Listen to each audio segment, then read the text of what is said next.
So now off camera, I have removed, as you can see,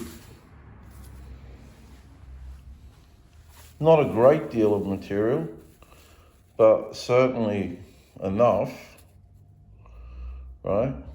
Because it really was out of square. And I've removed so much that you can see this is pretty much now gapless. But that won't remain as gapless because this blade will chew into here.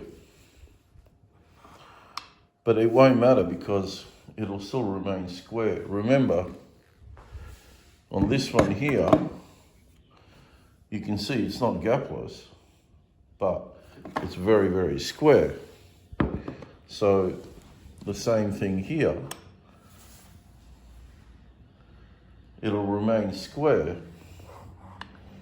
provided I don't introduce, water to this or anything. Yeah, well, just moisture. But the moisture from the air will be absorbed, obviously. And that may or may not be an issue. But that's why I will see. I will see what will happen. I know I will put a stop on here. So that will limit its movement, but we'll see. The thing is, right, it's square. That's all that's important to me, is that is square. And it's not even a little bit out of square. It's not even a minute bit out of square. Not even a thousandth of an inch to be out of square. It's square, square, square. But Elvis says, as baby, I don't care. Anyway. You know that song, you're so square, baby, I don't care. So the next step is I'm going to put in my the fence, and then I'll put in the rail or the track, whatever it's called, and the stop at the bottom, and clean it up.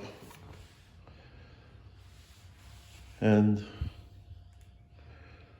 hopefully it'll be okay. Okay, so there's just one more very important point that I need to make here.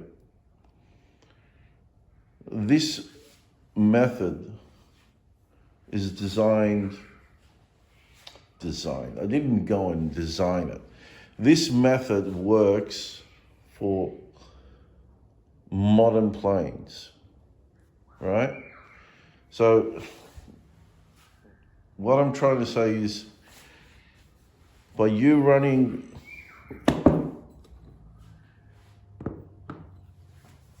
the shoulder plane, rebate plane, whatever, along this side, just the width, this is only 1 inch, right? Just the width of it is only going to suit this plane. And when I say this plane and this plane,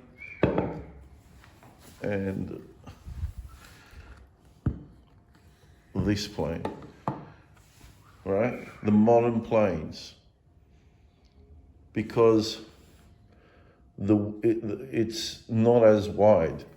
So to prove it to you, there it is, it's square, right?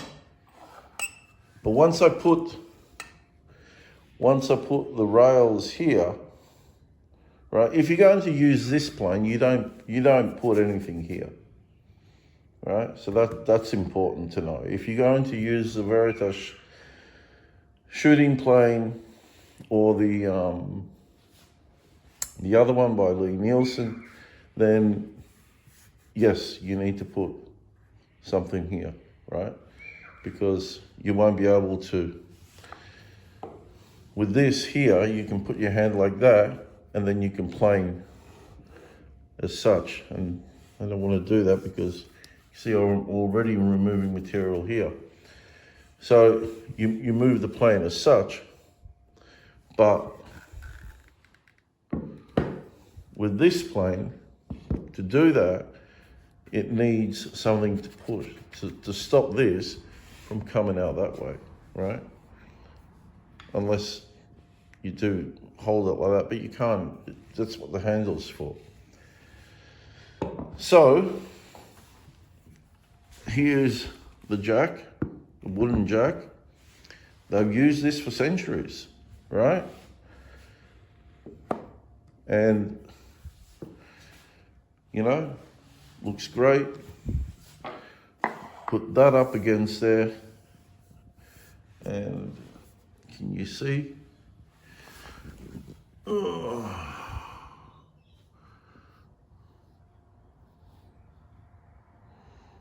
Not really showing it out of square, but you just got to, here.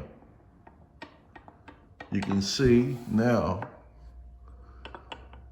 that that's out of square. And that's because just planing this 1 inch is not enough. So you've got to go, maybe it's about here. So just a little bit over half or half, experiment. And then this plane will just, here, you can see how it's rocking, right? It'll sink in that way. And then when it sinks in that way, let me show you. When it sinks in that way, look at that gap. It's just fully closed up. Okay, so it'll work perfectly. Absolutely perfectly. Nothing wrong in using the jack for this. There is absolutely nothing wrong in using the jack. This, I have done many end grains with my jack, and I've gotten beautiful, clean shavings. You know, I think I've even shown them in the previous videos before YouTube.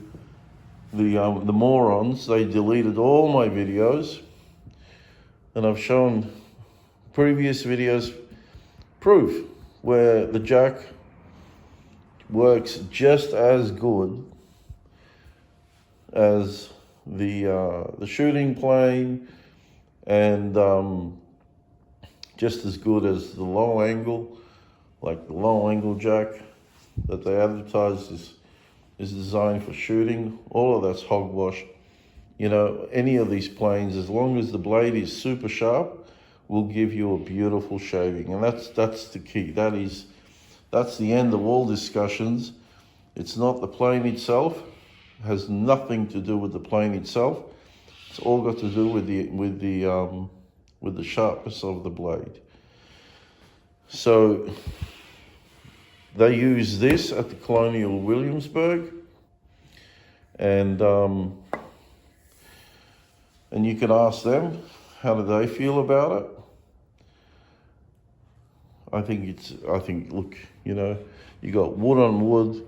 You put a bit of you know, candle wax on this, and she'll just glide through, and you won't think twice about it. As for me, I've been using this since it first came out, and I have no regrets in buying it.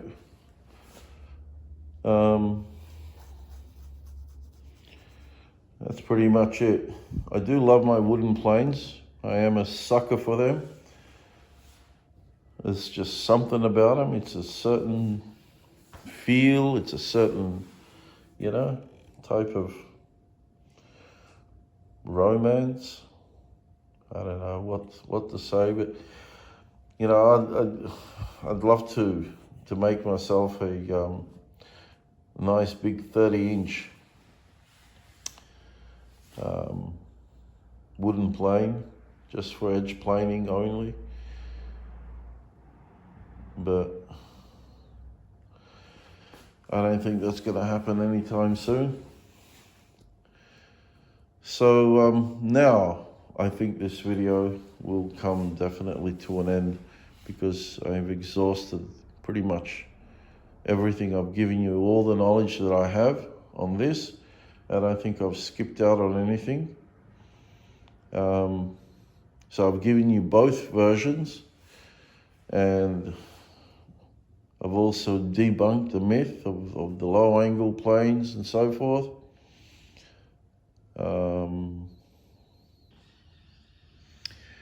You guys, you know, because you're learning, you're going to, you know, have a hiccup. But that's the point of learning. You got to have a hiccup in order to learn. Because without those hiccups, you're just pre-programmed, really. So you got to make mistakes in order to learn. And I recommend you go and watch Rob Cosman. He'll show you how to make a shooting board.